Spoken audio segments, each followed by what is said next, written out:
ప్రజాస్వామ్య వ్యవస్థని వాళ్ళు కుళ్ళబడుస్తున్నారు. ఇన్ఫాక్ట్ నన్ను అడిగితే ఈ పార్టీలు ప్రభుత్వాన్ని కొంటున్నాయి.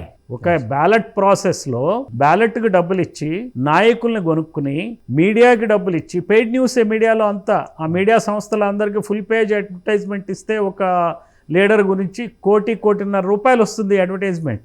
అందుకని బహుజన్ సమాజ్ పార్టీని ఎందుకు కవర్ చేస్తారు? మేము ఎక్కడ మాట్లాడినా మావి ఎక్కడ కవర్ చేయలే. ఎందుకంటే ఆ మీడియా కూడా వాళ్ళ చేతుల్లోనే ఉంది.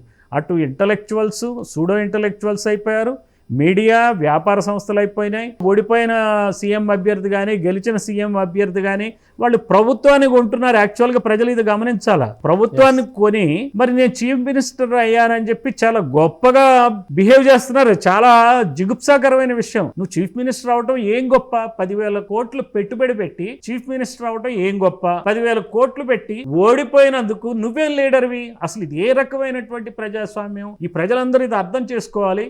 బహుజనులు ఖచ్చితంగా అర్థం చేసుకోవాలి. అందుకనే 63 సీట్లు ఉన్న రాయలసీమ నెల్లూరు జిల్లాలో 8 మంది అండి బీసీ ఎమ్మెల్యేలు. అన్యాయం అనమాట సార్. 63 కోటి జనాభా ఉన్న బీసీలకి 8 మంది ఎమ్మెల్యేల తర్వాత ఒక బ్రాహ్మణ్ ఎమ్మెల్యే లేడు.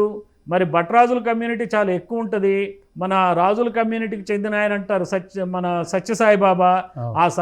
ఆ సామాజిక వర్గానికి సంబంధించిన వాళ్ళు ఎవరూ లేరు.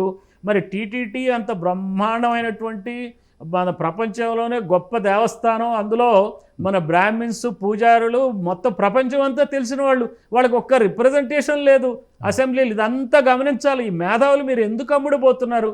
ఒక్కొక్క మేధావి ఈ రోజున ఏం చేస్తున్నారంటే యూట్యూబ్ ఛానల్స్ పెట్టుకుని ఎవరు డబ్బులు ఇస్తే ఆ డబ్బులకు సరిపడా మాట్లాడుతున్నారు. అందువల్ల ఇదంతా ప్రజలు గమనించాలి. ఈ వేదిక ద్వారా తెలియజేయదలుచుకున్నాం. Silent revolution, ballot is a great thing. 10,000 కోట్లు ఖర్చు పెట్టినా ఓడగొట్టుకెళ్ళినటువంటి రాష్ట్రం ఆంధ్రప్రదేశ్ రాష్ట్రం. కాబట్టి 10,000 కోట్లు కూడా కాదు, రూపాయి కూడా ఖర్చు పెట్టకపోయినా సరే ఒక పార్టీని గుర్తించి నోటాకు వేసే బదులు బహుజన్ సమాజ్ పార్టీ లాంటి పార్టీకి ఓటు వేసి ఖచ్చితంగా మీ కోపాన్ని ప్రదర్శించండి. ప్రజలకు చెప్పండి. వీళ్ళకి నెక్స్ట్ ఎలక్షన్స్ కన్నా బుద్ధి రావాలా.